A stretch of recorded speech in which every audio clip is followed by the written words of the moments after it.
I got this from Elena. I know, I want to see. Show me. I made a butterfly. Nice, that's so pretty. Cal, which one are you working on? The lion. Lion guard. Lion guard. Oh, not now, not now. Later. No.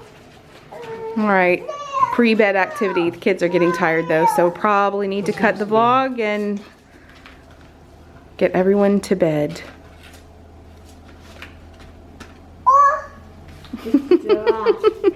All right, everybody is asleep. Well, the kids are. Roman is out running an errand. He has to drop something off, some paperwork off. Man, I am so tired.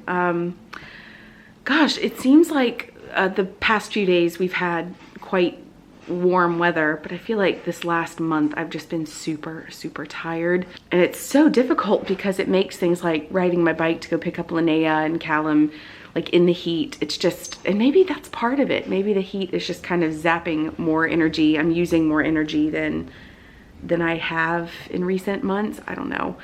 I'm also trying really hard like to get out and go on pretty strenuous bike rides because my knee is really just not doing well. I'll tell you what, guys, lipedema is no joke. It's really frustrating. It just doesn't matter how little or how much I eat or how little or how much I exercise. My body is just working against me in every way. And unless you have that condition, you're like, well, that makes no sense. You know, just exercise more, watch what you eat. My knee is clicking and popping in and out quite a bit. And it's scary when that happens, because when that happens, I can't do anything. Like I hit the ground. I even feel it popping like when I ride my bike. But I got this very well treated in London. Like I don't know if I vlogged about it, but I remember I saw a physical therapist for a while in London. He was basically just like, you know, you're going to have to do a lot of knee work in order to keep basically strengthening all of the muscles around the bones in your knee will help keep your knee in place. So the very best thing I can do is ride my bike. And I mean, you feel it. I mean, I've definitely noticed my knees doing better here in Germany since I ride my bike so much. But I noticed that even if I don't ride my bike like in a couple of days, or I take a week off, or gosh, just have any sort of break, then I have problems. And when those problems happen, it's scary. I think I'm just gonna have to get surgery at some point. There's really no other way around it. There's no fix for it other than getting surgery. But I don't know how to like go about that. It's like becoming more and more recognized now, and like people are getting surgeries and stuff, and there's a lot of talk about like the German government recognizing it as a surgery, recognizing it for what it is and covering the surgery costs. I don't know what I'm going to do, because ironically enough, insurance will cover a knee replacement.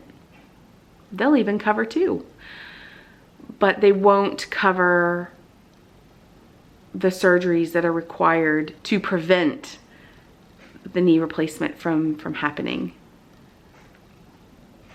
I didn't mean to go on like a lipedema tangent. I think that's part of my exhaustion.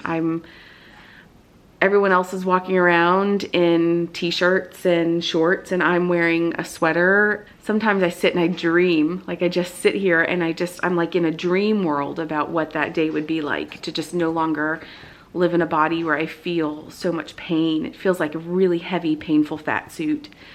And like it's hard to sleep at night because I get so many pains in my legs and my knees and my arms, and it's gosh, just to live pain-free would be a real dream. I don't really sit on here and talk a lot about lipedema because it's something I deal with, but I don't want it to like define everything that I put out there.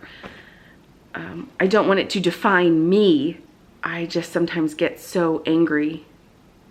I try really hard to stay active with the kids, but it hurts to run, it hurts to walk. I totally understand why people with this condition just don't do those things, because it's it's painful. We're always active, but it's just, they don't know how much it takes. And I wish that I could just be more carefree about it. Like, I wish that I could just like go on a run with Callum, or you know, like walk around in a pair of shorts and not feel so stressed out by it. It's,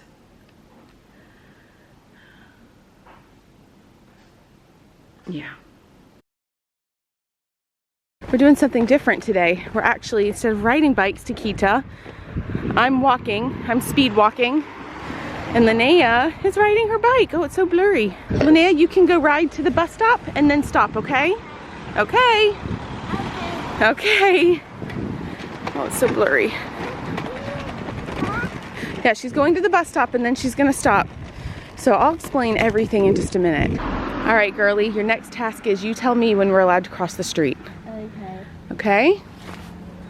So she's been learning about street safety. You tell mommy when it's time that we can go.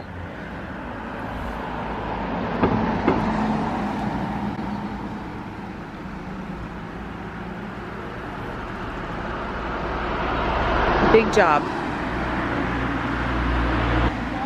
Okay. Good choice. Good job. You can go on to Kita all the way by yourself and find a parking spot, okay? Hey everybody, I hope you're doing well. I'm just sitting here having a little bit of time to myself while I'm editing.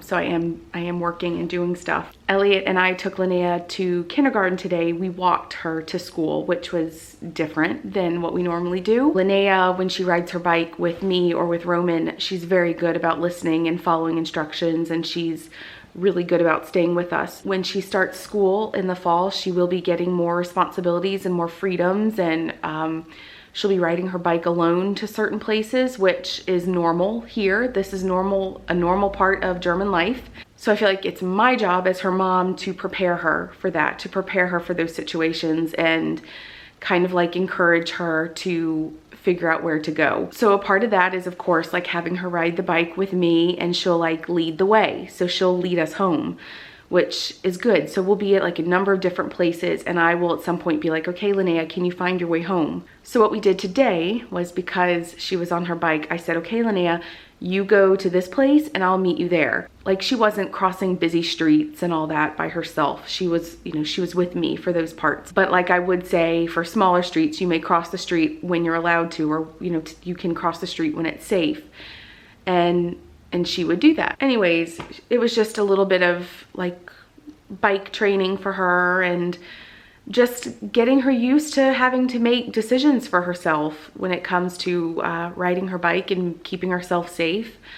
So it was good practice for that, and we'll probably do that again soonish.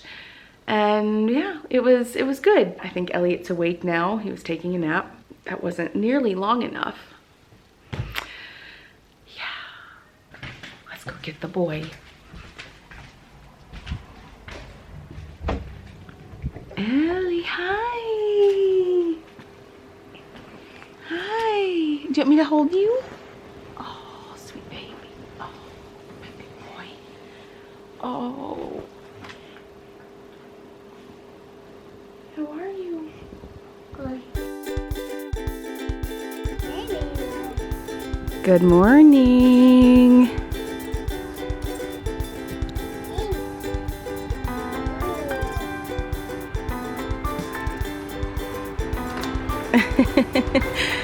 Good morning, everybody. So we are outside. We brought Linnea to school. We walked her again. So we just got home. We have a pad underneath this towel, so the towel's not just like directly on the ground, but it's okay. You can dry it on the towel. That's why it's there.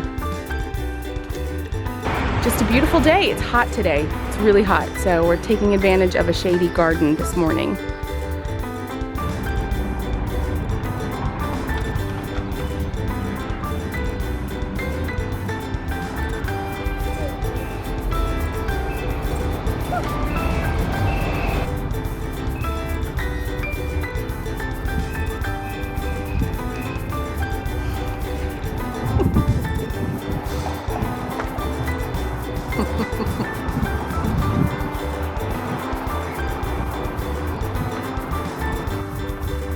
mouth.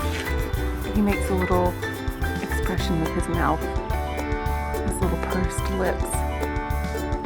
And he's thinking.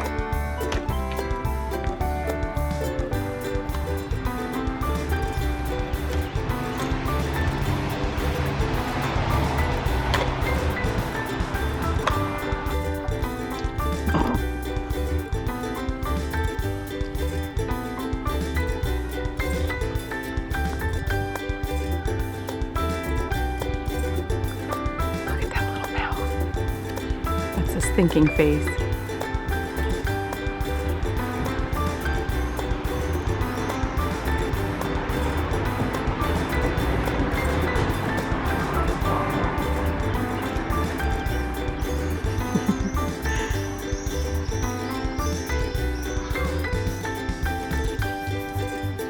Let them be little.